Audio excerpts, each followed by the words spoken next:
Hi everyone, Yasas que kalos tirtate to another episode of Dimitra's Dishes. Today we're going to be making a delightful chocolate and strawberry cake roll, also known as a Swiss roll.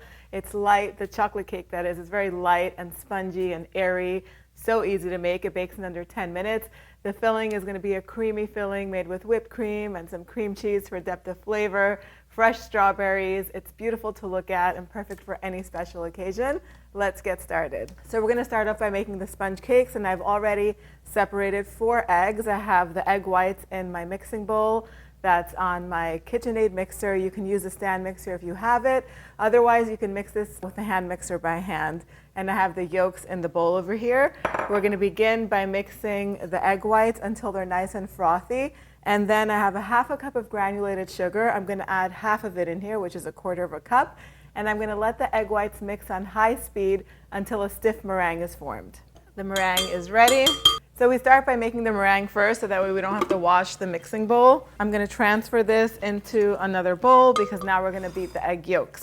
All right, so now I'm going to add the 4 egg yolks, the remaining sugar, a teaspoon of instant coffee or espresso, whatever you have. It really deepens the flavor of the chocolate.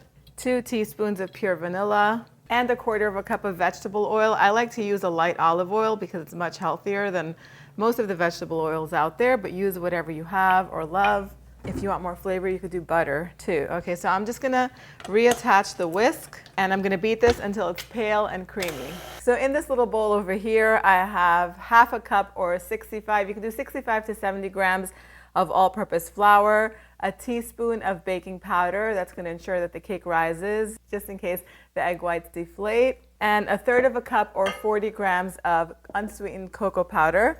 Whisk that together. And I forgot to add a little pinch of salt. You need about 1/4 teaspoon of salt. And add that to the mixer while it's mixing on low. And when it's almost incorporated, you're going to take about 1/3 of the meringue, and we're just going to sacrifice a little bit of it. It's going to deflate, but it is going to make this mixture lighter, so when we mix the two together, they'll blend in evenly without sacrificing most of the fluffiness from the meringue. And also scrape down the bowl. There's going to be lots of stuff stuck to the bottom and the sides. And just let that beat until the meringue is fully incorporated. And you could increase the speed at this point, but that's it. You don't want to overmix. This is what the batter looks like when I took it off. There's still going to be some meringue stuck to the sides of the bowl, but I don't want to overmix because then the flour is just going to get tough. Okay, so I'm just going to add this to the bowl with the meringue, or you could add the meringue to this bowl. I just find it easier to mix with the wider bowl, and then just fold in the egg whites. Once all of the white streaks are gone, then your batter is ready to be spread into the baking pan. So I have a half-sheet baking pan. I'm going to put a piece of parchment paper on top of it, and I'm also going to spray it with some baking spray. You want to spray it well so that way that this detaches from the bottom of the cake as soon as it comes out. And then go ahead and pour all the batter in and spread it out into an even layer. It's going to be very thin. Don't worry about it. It's going to rise a little bit in the oven. Now, if you have an offset spatula, this is used for decorating cakes. It's going to make this part much easier. Go ahead and spread it all the way to the edges of the paper. You don't have to go to the edge of the pan. It actually ends up going all over the pan from edge to edge. My oven is preheated to 350 degrees Fahrenheit. This is going to bake for exactly 10 minutes. Do not over bake it, otherwise the cake will be super dry. So while the cake is baking, you can make a little simple syrup. In a small saucepan, combine half a cup of granulated sugar with half a cup of water. Put it over a medium-high heat and bring it to a boil. Once the sugar has dissolved, take it off of the heat. You could add a little splash of vanilla extract if you want, like 1/4 to a half teaspoon. Set it aside. This is going to get brushed on the cake. It's a bakery secret. It's what we used to put on all of our cakes to keep them nice and moist. This makes them extra juicy and moist, so you don't want to skip this step. Okay, once the cake comes out of the oven, run a knife around the edges to release it from the pan. Dust the top with a little bit of confectioner sugar, and then put another piece of parchment paper on top. Gently put another pan on top of that, and make sure you use a towel or some oven mitts to flip it over. That bottom pan is going to be really hot. It should release very easily. That's why we make sure that we grease the pan properly, and then carefully peel off the parchment paper from the back of the cake. If a little bit of the cake comes off, don't worry about it. I also like to dust this side with a little bit of confectioner sugar as well to keep it from sticking. And then you could roll it up, leave the parchment paper in here, just roll it so that way it releases easily later on, just like this, and just set it aside so that way it can cool completely. This is going to help the cake keep its shape whenever we fill it later and go and roll it back up. We're also going to make the chocolate topping right now.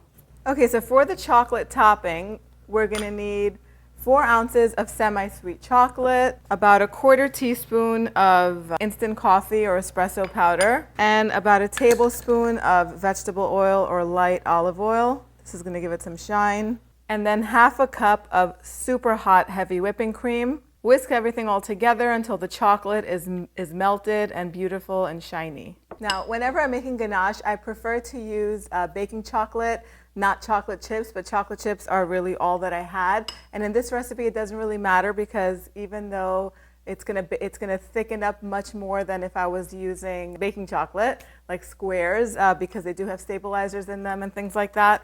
I want this to be a little bit thicker because I want it to just go on the cake easily and not kind of slide off. That's another reason why I'm making it right now, because as ganache cools, it does thicken, and it's just going to be so much easier to spread over the roll once we're ready to do that. Here's a tip about making the cake roll ahead. I've seen on several blogs advice being given to make the sponge cake roll ahead of time, like make it right now and freeze it and then use it a month later or a day later or a few weeks later. And I'm going to tell you not to do that. I don't know why they're lying to you, but if you freeze this or even refrigerate it or make this hours later, once you unroll it, it's going to crack in several pieces and you're going to have a huge mess on your hands. And there's no reason to do that. Just wait until it comes to room temperature, unroll it, and once you fill it with the frosting and the strawberries, and then you roll it up, at that point you can wrap it in saran wrap once it's chilled, and you could freeze it up to a month and then just ice it right before you serve it.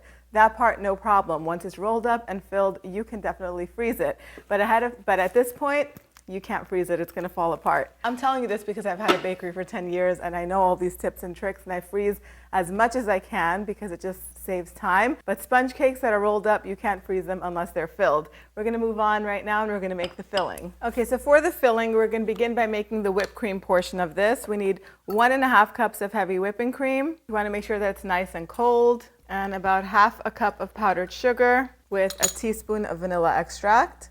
Whisk this on medium-high speed until the whipped cream is nice and thick and fluffy.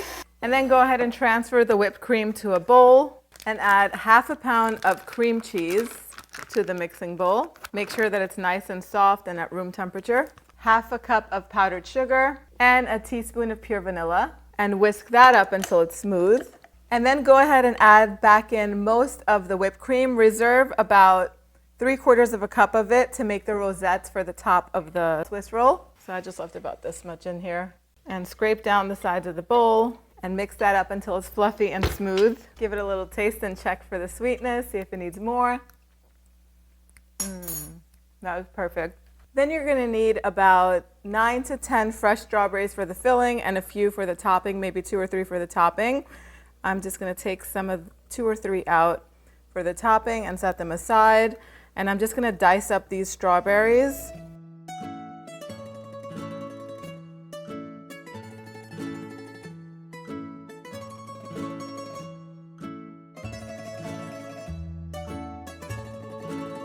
And then this is totally optional, but if your strawberries aren't as sweet as you like them to be, you can sprinkle about 1 tablespoon or 2 or even less of granulated sugar over them.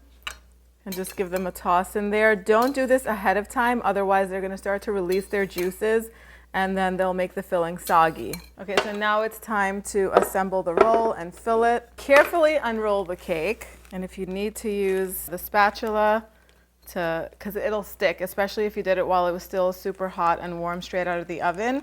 It might have stuck to the parchment paper. That's why we sprinkle it with the powdered sugar. Some recipes tell you to sprinkle with cocoa powder, but it does leave a little bit of a bitter taste, so I don't like to do that. We're gonna take that simple syrup that we made and we're just gonna brush the cake with it. Focus on the edges because the edges tend to dry out during the baking process. Now add the filling and just spread it evenly with the offset spatula.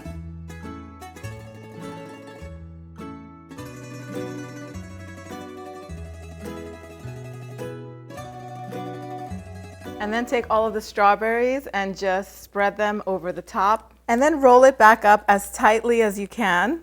If you roll it up loose, it's going to flatten out later on and it won't look so much as a roll or a spiral.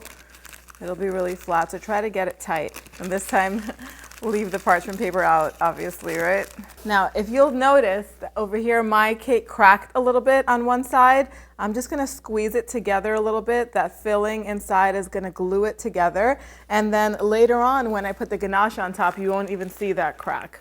I'm not taking out the parchment paper just yet because I want this cake to chill and set a little bit better. Now I'm just gonna take some of the syrup that's left over and just brush the top and the sides to keep it nice and moist. And it also helps wipe off some of that powdered sugar. If that powdered sugar is on there, the ganache won't really stick too well later on. There you go. You don't have to overdo it with the syrup. A little bit goes a long way. Just clean your tray up as you go. And that's it. I'm gonna stick this in my freezer for up to an hour. You could even do this overnight, or like I said, at this point, you could put it in the freezer and then once it's chilled and nice and frozen, you could wrap it with plastic wrap and keep it frozen in your freezer up to a month. And then you could go ahead and put the ganache whenever you're ready to serve it. But we're serving this today, so I'm gonna let this chill really well, maybe about 30 minutes. It just depends.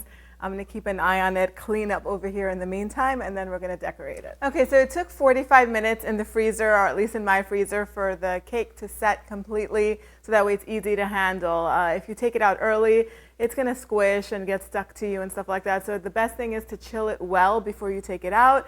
I recommend at least an hour just to be safe if you're not filming videos like I am. So once you take it out of the freezer, then just slice off the edges so that way it looks nice and neat. The edges tend to be a little bit squished up looking, they're a little bit thinner, and the filling isn't properly spread in those two areas. So set them aside, it's a nice snack to have with some coffee. Then carefully transfer the log or the roll onto your serving platter. And then at this point, take that chocolate ganache and spread it evenly across the top and the sides of the roll. It's gonna spread easily, especially if you're using an offset spatula. It's a great tool to have. It's very inexpensive and it lasts forever, literally. And then I like to transfer all of that whipped cream into a pastry bag that's fitted with a large star. It's an open star attachment. All of the links for these things that I'm using are gonna be on the blog post right in the recipe card underneath. They're gonna be Amazon links, so you can click over there and take a look at them and either buy them off Amazon and support my blog. I get a little percentage of each purchase, or you can buy it from your kitchen supply store wherever you live or whichever one you like to support. Then go ahead and pipe some rosettes on top of the log right over in the center. And I went ahead and I sliced the strawberries into thirds, and I'm just gonna put a little strawberry on top of each rosette, and then it is ready to serve. Just look at how beautiful that looks. Honestly, it looks better than anything you'll get at a bakery if you ask me, and it's gonna taste better, especially if you make it with all those delicious fresh ingredients. Time for the taste test.